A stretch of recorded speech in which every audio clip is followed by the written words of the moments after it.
Just starting the recording.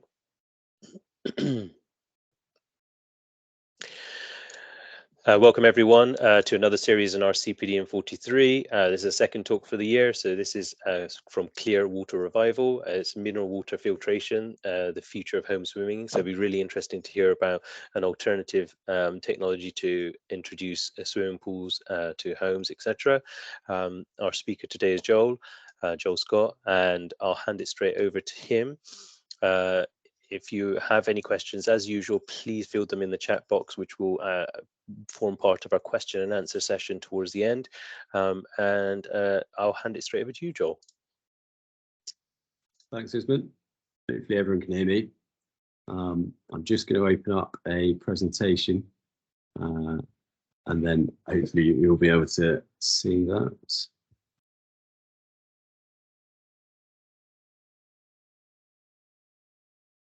Okay, so we'll get straight into it. So as Usman introduced me, my name is Joel Scott. I've been working at Clear Water Revival for the past 5 years now as a swimming pool consultant. I've spent some of that time on site building pools and some of that time working with clients and architects on the design and specification of swimming pools. So I, like a lot of you guys probably do, work pretty closely with clients day to day to just try and understand exactly what their needs are, why they're building a swimming pool, and how we can work with designers to deliver something which will offer genuine value and that will improve the client's lifestyle, which we think is, it's really important considering the investment that clients are making in when they build a swimming pool. We really want these pools to be something that get used as much as possible, ideally every day. And yeah, that's our kind of one of our key design principles. So a bit about the company. So we started off in 2006, designing primarily heavily planted natural pools. So we're founded by the chap on the left here, David Nettleton. He's an aquatic ecologist. He then teamed up with a mechanical engineer called Andrew Cox, who's the chap on the right there. He had a background in the development of technology for renewables. So he's got background in renewable energy. So they started off the company inspired by the rising popularity of swimming ponds throughout Europe. So a lot of you might have heard of swimming ponds. They are kind of these heavily planted, wild, natural ecosystems which act as a replacement for a chlorine pool. So whereas a chlorine pool uses chemicals for disinfection, a swimming pond uses its own ecosystem to keep the water clean. So the way in which they work, you've got these large planted reed beds which are acting as filter zones, and what the plants are doing is that they're sucking up all the nutrients from the water, so all of the food sources, and that means that the water doesn't have anything like phosphate or nitrates in it which algae or pathogenic bacteria can use to survive. So the plants are basically out competing the bad bugs in the water for the nutrients. So you're left with water which is inherently clear because it doesn't have any food sources. And there are some really, really fantastic examples. I mean, these are some of our early projects. They've been built throughout the UK and Europe. However, there are a few limitations to what you can do with swimming ponds. So contrary to what a lot of people say, they do need quite a bit of maintenance. I mean, it's a bit of a labour of love, really, because you're reliant on plants for your filtration, and plants tend to want to do their own thing rather than necessarily what you want them to do. You've just got to be mindful of that. And some clients will have lots of time to spend on gardening and will be really passionate about maintaining an ecosystem like this, whereas others just want something that they can turn up to, swim in, something that's really reliable, doesn't need much maintenance. So that's a bit of a limitation. they can't really be easily covered due to plants and the shape of them. So that means a lot of atmospheric deposition can get in the pool. They can get quite tricky to clean. Can't really be heated, which in my experience, 90% of clients do want. You know, in the UK, we don't have the best climate. So, you know, although some clients will say that they don't mind having an unheated pool, the reality is if you want to get the most use out of it, particularly if you've got kids or thinking about other family members who might not be keen on cold water swimming, even if you are, it's beneficial to have some kind of way of heating the water if you want to maximize the use of a pool. And finally, there's quite a lot of design rules to follow when you're building a swimming pond, because you're dealing with a completely natural ecosystem. You know, things like the ratio between the planted zone and the swim zone have to be quite specific. So these limitations led us to start work on the development of a filtration system which would have all of the benefits of swimming in natural fresh water without any chemicals, but without the drawbacks. So, you know, we wanted something that would be easy to maintain, that would fit in a standard swimming pool pump room, that you could have in an indoor pool, in an outdoor pool, that you could heat to 30 degrees and cover with a cover so you can, so the maintenance was light. So we spent about 10 years perfecting a technology that would do all that. We worked in partnership with University of the West of England, with Cranfield University, and we really delved into the science behind naturally clear, healthy water. And the result of that was the filtration system that we installed today, which is called the Mineral Biome system, or mineral water filtration system. You might have heard it referred to as. So this is a natural filtration system which cleans the water without any chemicals, doesn't need any plants at all. So if your client wants a completely unplanted swimming pool, then they can have one. If they want to build them indoors, if they want to heat it, they want to cover it, that's what this system can do without any chlorine.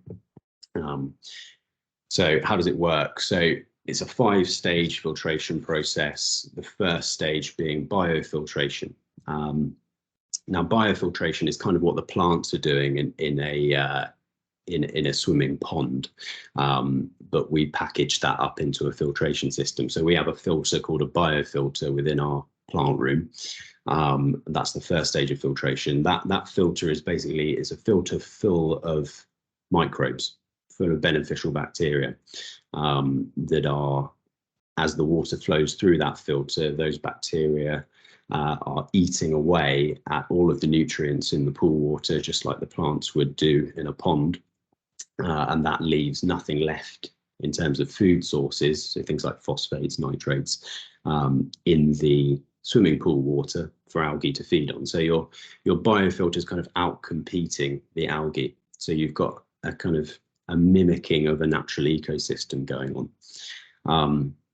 So once you've got that really low nutrient environment in the water, the next thing that you need to do is you need to remove all the dirt and debris from the pool, dust and particles down to a really fine level.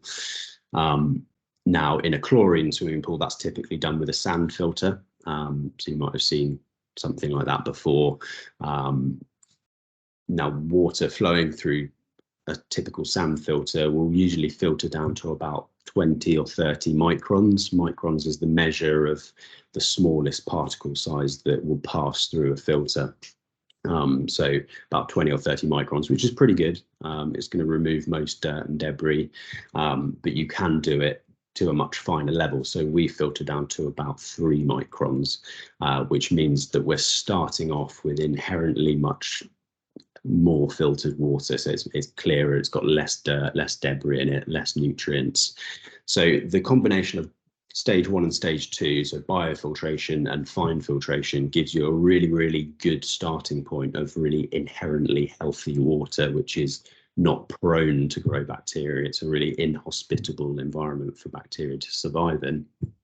And then The next three stages are slightly less prominent stages, but absorbent filtration, stage 3, is basically a way of absorbing any residual phosphorus which gets through the first two stages. So phosphorus is kind of the key nutrient which you want to control in a pool, because it's a nutrient which allows algae to absorb food into its cell wall. So if you can remove phosphorus from your pool water, you're removing the ability for algae to feed. We then include an ultraviolet light, which kills off any remaining pathogens that get through any of the other stages of filtration. So that's kind of a backup, really. UV light basically zaps any bugs. The UV light damages the DNA of any bacteria that passes through that stage of filtration. And then finally, we add a mineralizer, which contains trace elements like selenium, magnesium, and zinc, which kind of replicate thermal spa water. So that's designed to condition the water, make it feel really nice. And there's some skin and healthcare benefits to those. So that's a bit of a background about how it works. So why is it the future of filtration in swimming pools? And to answer that, we've kind of got to ask, why are clients building pools in the first place? For us, there's lots of reasons, but the two key reasons for building a pool, from what our clients tell us, is number one, having a fun space for the family, spend time outdoors in nature. And then the second reason, health and fitness. So improving health and well-being through daily swimming. So a lot of clients do want to actually swim lengths in these pools every day. And swimming pools and wellness, it's a good way of getting outside in nature and really immersing yourself in it, literally.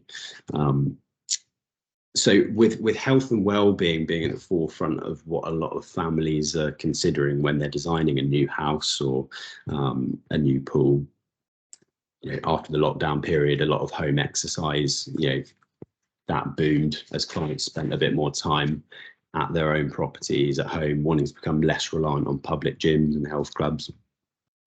But this is where, if we're talking about wellness, this is where a traditional chlorine pool doesn't really fit the bill.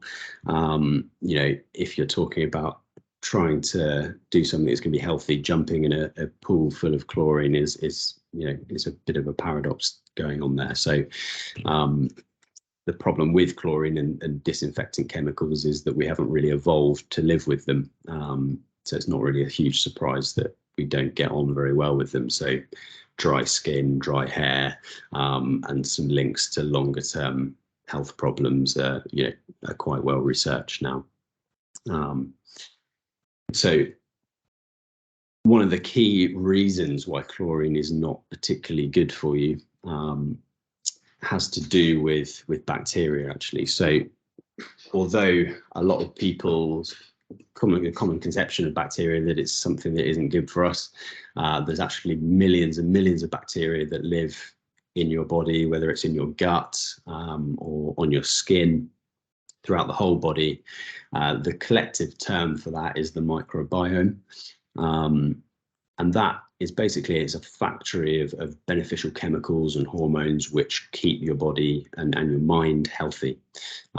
So research is really delving into this in a lot of detail at the moment, and we're really starting to understand how much of a part it plays in our health. There's actually more bacterial cells in your body than there are human cells, which kind of gives you an idea of the fact that that must matter. So the diversity of bacteria in our bodies is really important to keep us healthy. And if we're constantly swimming in chlorine, the problem with that is that chlorine is potentially killing that beneficial bacteria which keeps us healthy. So your skin relies on bacteria to stay in good condition, for example, and if you're just killing that by jumping in a chlorinated pool every day, over the long term, that's going to have an impact. One of the other issues with chlorine is its byproducts. So when chlorine oxidizes organic matter, when it's working to clean the pool, it can result in pretty nasty byproducts, or DBPs. Quite a lot of research has been written about DBPs. You'd only have to Google to find a fair amount of studies linked to some of the health issues that DBPs can cause. So things like chloramines, trihalomethanes, haloacetic acids, all things that which are really not particularly good news for us.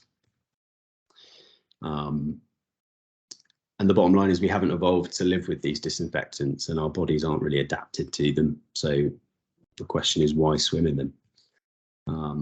If you want to hear a little bit more about the microbiome and how it affects your health, it's worth checking out the work of Tim Spector.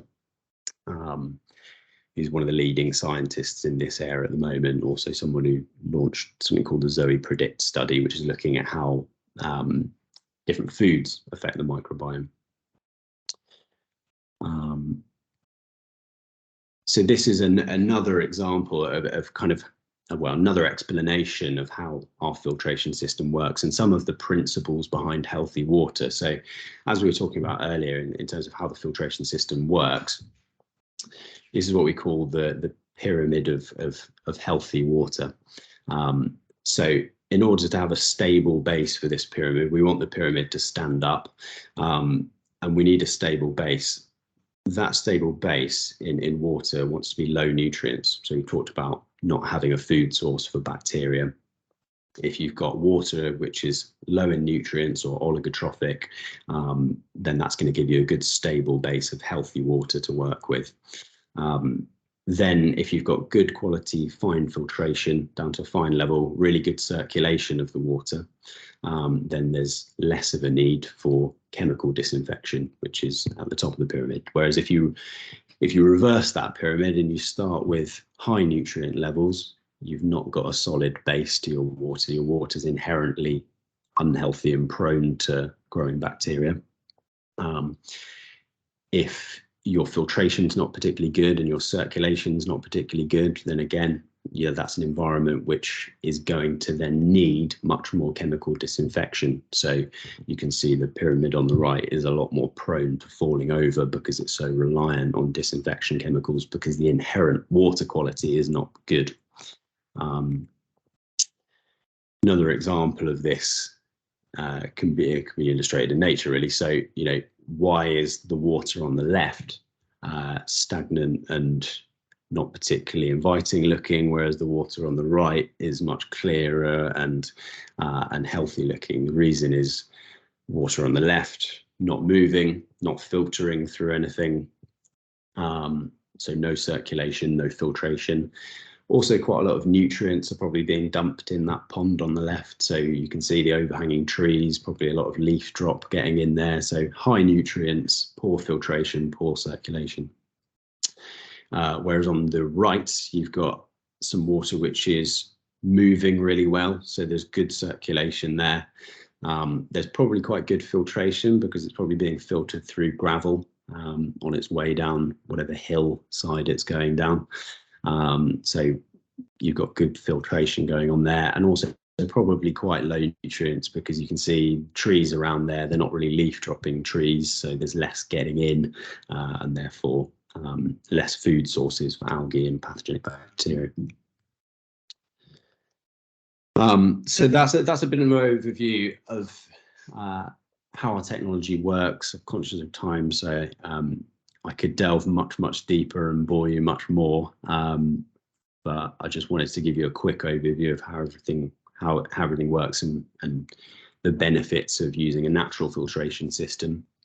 Now I'm just going to speak a little bit briefly about the kinds of build methods we offer and how you can deliver that filtration system to a wide range of clients. So previously, I mean, we've spent most of our time as a company building really highly bespoke one-off concrete fully tiled pools as a vehicle for our technology to get it out there, and those are fantastic if you want to build a really sympathetic pool to its environment with exactly the right materials to match it to its surroundings. If you want very specific size, maybe you want a really large pool, or you want something that's completely customizable. then a bespoke concrete pool is usually the way to go.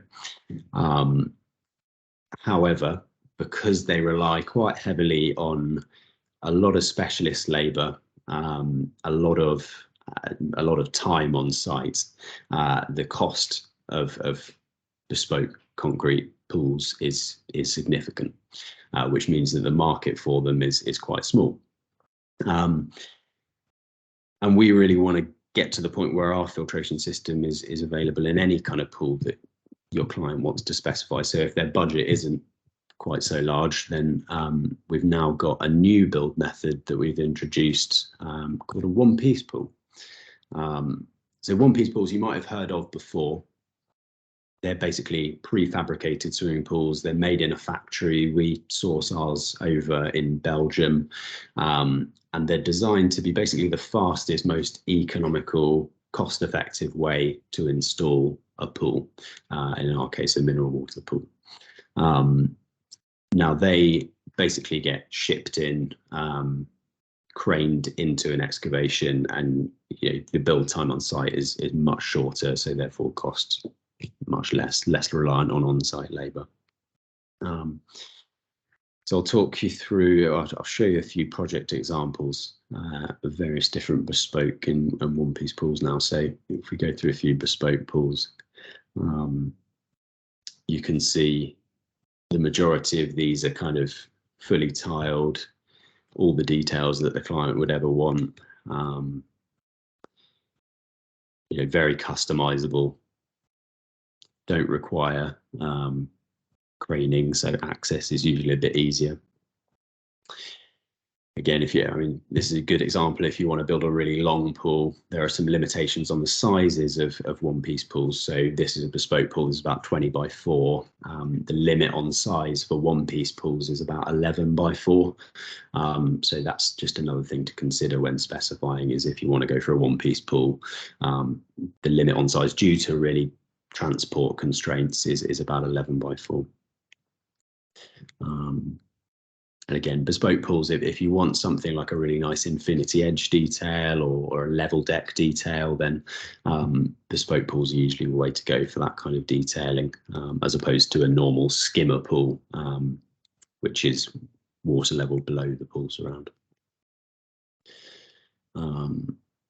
So, as I said, we can also build indoors, outdoors, which is quite new. I think we were the first company to build a natural indoor pool, natural heated indoor pool. And we've continued, about 40% of our projects now are indoor. And you see we work on a really wide range of different styles of property and different landscape designs. And that's what bespoke pools are really great for. So yeah, this gives you a feel for the one-piece pool. So on the left, you can see what the shell design looks like. So one of the key things about the particular type of one-piece pool that we've sourced is that they're designed to look as minimal as possible. One of the problems that you get with traditional kind of fiberglass off-the-shelf pools is that they often look quite cheap and nasty because they've got lots of obvious moulding lines, so they look like they've come out of a mould. The reason for that is because it's quite a thin material. It needs a bit of structural stability, so you'll often have a ridge halfway down the shell. The walls will often be sloped in slightly. That's to aid in structural rigidity.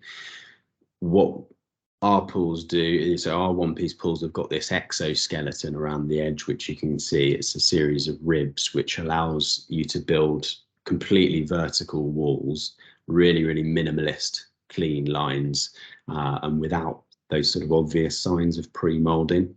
So you can get these to look a lot more like a bespoke pool than your typical one-piece pool would. And as I say, they just get turned up to site, craned into the excavation, commissioning happens pretty quickly. So yeah, a lot of benefits.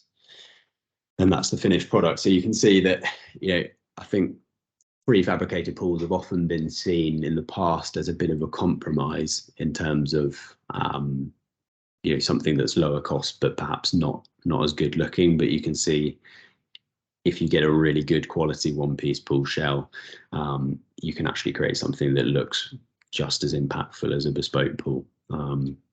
So, you know, if your project's a fairly straightforward pool within the limitations of size, then one piece can be a great option. Here's some other examples. And one thing worth noting is that the range of colours that these come in. So again, typically speaking, one-piece pools have come in quite bright, in-your-face watercolours. So lots of turquoises and bright blues, whereas we've opted for a pool which can be built with, you know, a black finish or an anthracite finish, which means that you can get that really nice architectural reflective watercolor, which you don't tend to get in other one-piece pools. So that lends itself to the whole natural pool narrative. So these pools, you know, you can have a one-piece pool which is both fast and economical to build, looks just as good, and that has all of the same filtration kits. So there's no difference in the plant and machinery that we install with these pools. You'll still have all the same really high quality fittings, lights, filtration system, heating system, as you would in our bespoke pools. So yeah, they're a good option from that perspective. The only thing that's different is the shell. Also worth noting, these do come with an automatic slatted cover built in. So that's pre-installed in the factory again, and built usually below ground within a niche. So you can see the structure at the back of the pool shell on the left there. That's a cover enclosure. So yeah, this is basically our aim, is to get natural swimming into as many homes as possible, make it available to the widest range of clients that we can, and, you know, really make this the norm. So make it the industry standard. So really, with the technology that's around nowadays, we don't see the need for chlorine in a domestic swimming pool, and we want clients to be, you know, we want a chemical-free system to be the first thing that a client thinks of when they're installing a pool, rather than a chlorine pool. And I hope that you guys can help us do that. So we offer a lot of design and build. So we offer everything from detailed design all the way through to the construction of the pool. But if you want a bit of consultancy, perhaps you're pre-planning and you just want a few drawings, or you just want to have a chat with us in depth about your project, then we're kind of there to answer any questions. So we can create a full pack of detailed design drawings, but if you just want, you know, a bit of initial consultancy, that's absolutely fine as well. So if you have got any particular projects that you're thinking of that you'd like to have an in-depth chat about, more than happy to go through any of these things in more depth. Conscious of time, we've not had time to delve too deeply into each build method and all of the options, but happy to do that with any of you whenever you want. So that pretty much concludes everything that I've got to say. Happy to take a few questions. Great, thank you so much, Joel. That was really informative and really interesting to hear about the experience that you've got, and touching on the variety of technologies available for a pool. Whilst a few questions come in, I thought I'd sort of start it off by just some basic sort of questions. One is naturally, it would be so interesting to understand, sort of, is there a lower limit in regard to sort of cost? Is there a baseline cost that everyone needs to be mindful of introducing these pools? Because obviously it would probably preclude some people, and then probably aligned with that, is there a sensible area, meaning real estate area wise, that you would ideally need to allocate to a pool as well? That's probably the two quick ones, and then obviously we can get into the more detailed questions. Yeah, I mean, we can build a really wide range of pool sizes. So anything from, say, a 4 by 2 meter small pool just for maybe having a counter current machine that a client can swim against, up to, you know, a massive 20 by 5 meter length pool. So that will be the main determinant of cost in your project. So if you're asking about baseline costs, you know, you might be able to build the former for, say, 50k. I'm talking about a really high quality version of the former. There are cheaper ways of doing it, but if we assume a really high level of spec, then that's probably where a one-piece small countercurrent pool might start. Typically family size one-piece pools tend to range between about sort of 70 and 100k. And then bespoke pools, kind of the sky's the limit, really. So you can spend as much as you want on a bespoke pool. There aren't too many constraints there. Yeah, no, definitely. I mean, one piece pools tend to be the thing that is applicable cost-wise to a wider range of projects, whereas the bespoke pools, it's really when you need an absolute one-off. You've got a big property with sensitive site, and more flexibility required. Okay, great. I'll dive straight into the questions then. So we had a question in from Jonathan, and he's asked can this filtration technology be scaled up for commercial / leisure centres / water parks? In theory it can be, but we're pretty early in the stages of developing those sorts of systems, so we've not installed a lot, and at the moment it's not something that we tend to offer on a commercial basis. We've done pools in bespoke sort of boutique hotels where the loading is not too large, but we need to do a bit more scientific testing before we get to sort of full leisure centre scale. Okay, thank you. Really interesting one from James. He said that they work with clients who have critical injuries, and some of their clients require therapy pools. So he wants to specifically understand what sort of temperature range are you dealing with the pools that we're speaking about? Yeah, that's a really good question. So the max temperature that our pools are tested to is 30 degrees. So that's quite a warm swimming pool. It's not quite hydrotherapy pool levels. So hydrotherapy pool levels, can be from around sort of 28 degrees up to highest sort of late 30s. So if you're installing a hydrotherapy pool and you're up at those higher temperature ranges, that's when bacteria multiplies much more exponentially. So at that point is when I probably consider a low chlorine solution. Maybe there's some good very low chlorine systems with UV, which would be probably more suitable. Okay, great. We've got a question in from Carl. Could you take two factory-made 10x4s and join them together? I'm presuming what he's indicating is there any modularity in regards to sort of having these built? Yeah, in theory you can. It's not something we've done before, but it has been done by the manufacturer of the shells that we source from. The reason for the limitation on size is the vehicle size. So for getting shells across from Belgium and getting them craned in. But yeah, in theory you can you can weld the material on site. So that is a possibility in theory. Okay, great. We've got a question in from Merrill. What kind of space is required for the plant on a small pool, and does it require any ventilation, etc.? It probably worth extrapolating that question slightly. Also, obviously, a large pool, and then is there a ideal nice to have size, presumably, rather than sort of what you're left with as in a shoe cupboard and trying to fit things in? Yeah, that's a really, really good question, and one that if you can get that figured out before you go into planning, that's always a really good idea. So typical family pool, I would say a nice plant room size would be about 2.5 by 3.5 meters. That's not to say that the filtration system is going to take up all that space, but that will give you access room around the filters to get to them for maintenance. It will give you enough space for a bit of pool cleaning equipment.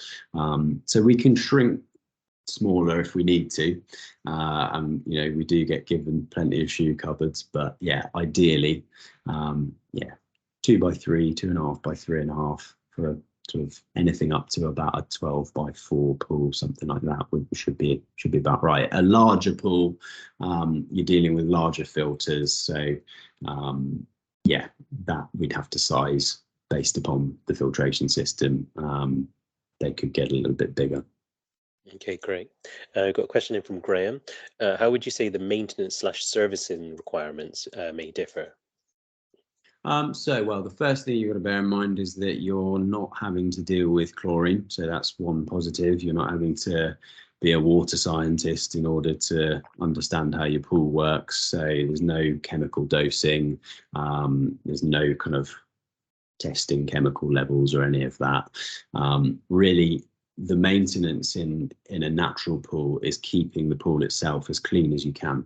So because they rely on limiting nutrients, so keeping nutrients at low levels, if you, for example, have a pool right next to a tree and you let loads of leaves dump in it and you leave them in there for months and you don't do anything about it, the system's designed to absorb those nutrients, but obviously the more that it has to absorb, the harder it has to work. So if you can do as much as you can to get rid of leaves when they fall in the pool, we usually supply a pool robot to clean the walls and the floor for you so that you're kind of getting the bulk of that cleaning done.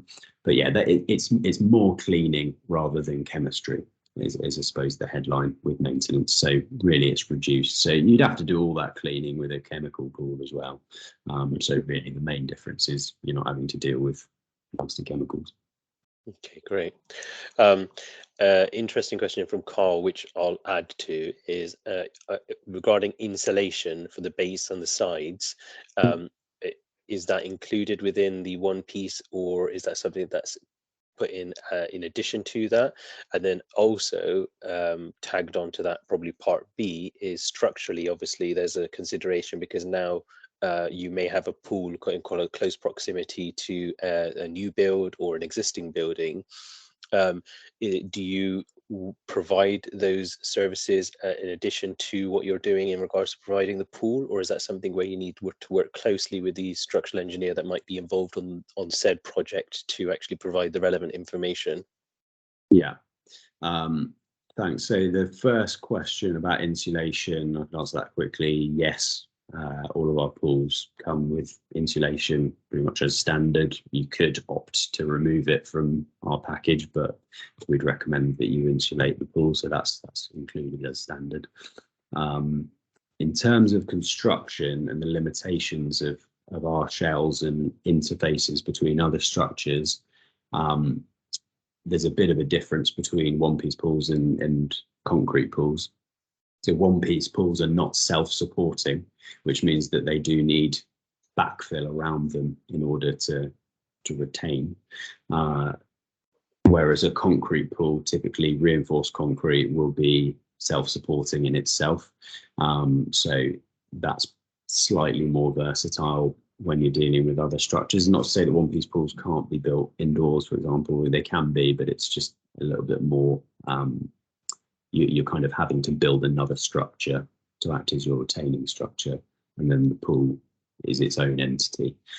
In terms of working with other design parties, 9 times out of 10, if there are structural interfaces, there will be a structural engineer involved. So for example, an indoor pool, typical build method for an indoor pool, you'd have what we call a box within a box. So you'd have an external box which acts as your basement for the house and your foundations for the walls, and then within that box you'd have a separate structure for your swimming pool. What that means is that you're dealing with the two things independently, and if for example there's any movement in the basement structure, any crack or anything like that, it doesn't affect the waterproofing integrity of the pool, so you keep those structures separate. So in that instance, it would be a structural engineer that would design the outer box, and then we would design the inner box. Okay, great. And we've got a final question in from James. Can the system be easily connected to PV panels, heat pumps, etc., for heating of the pool? Yeah, that's another really good question. So typical heating method for most outdoor pools is air source at the moment. You can heat them with most heating methods, but air source is a good option. PV panels, the answer, well, because an air source heat pump only requires an electrical input, it doesn't require gas or oil or anything like that. It just needs an electrical supply. There's absolutely no reason why that electrical supply couldn't come from PV panels. So we have had clients in the past to, for example, they might be building an ancillary building next to the house. They'll load the roof of that with PV panels, which will then power the air source heat pump. Yeah, I mean, you would need a relatively large array to deal with the whole requirement for the pool, but it's definitely a good thing to look at. Great. I think we've got a couple of extra ones just before we break off then. So we've got one from Simon and Meryl. We'll conjoin them and I'll add a little bit to it. Is regarding the plant room. Can the biofilter, etc., and the plant does it need to be thermally insulated? In essence, does it need to be within its own sort of thermal box to make sure it sort of handles the various changes in temperature as we suffer in this country? Also, does that space need to be ventilated? And then also, one thing I would be thinking is, can this plant room be positioned relatively, how do you say, far away is probably the simplest way to say it, because obviously if you're spending over £50,000 to £100,000 and beyond, is something that you kind of want to be working by magic and everything else sort of hidden but inaccessible as and when necessary. Yeah, no, that's a good point. So to answer the first question about insulation and ventilation in plant rooms, yeah, it's a great idea to insulate a plant room if you can. Ventilation as well is vital, really. You want to be ideally aiming for about 5 air changes an hour in your plant room. That will just keep condensation minimized. So obviously in the winter months, if you've got heated swimming pool water running through the pipework, that's prone to condensation. So yeah, that's a good idea. The second question, in terms of proximity to the pool, the closer the system is to the swimming pool, the more efficient it will be. So, you know, ideally you want to keep it within about 10 meters.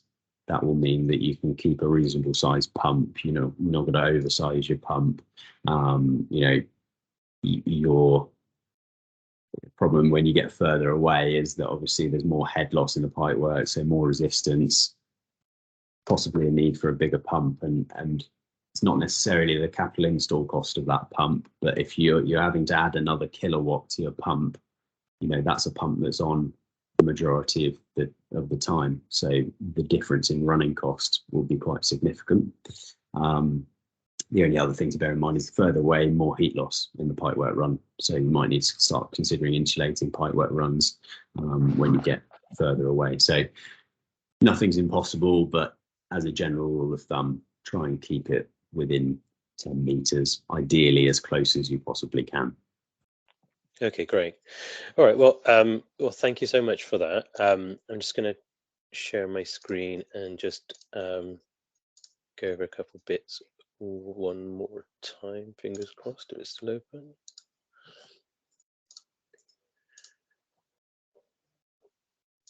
Here we go. So here we go. Thank you everyone for attending our February talk with Clearwater Revival.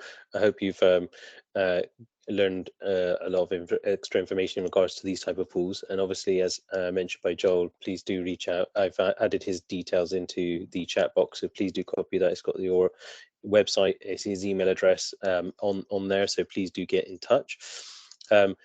Also as well is, please do go on to YouTube, type in CPD in 43, go to the Institute's main page and subscribe. As you'll see here, we have the webinar section, which has all of the various talks that have been held to date that were recorded. Some, unfortunately, are not recorded. So please do bear in mind, in some instances, we're not able to record for one reason or another.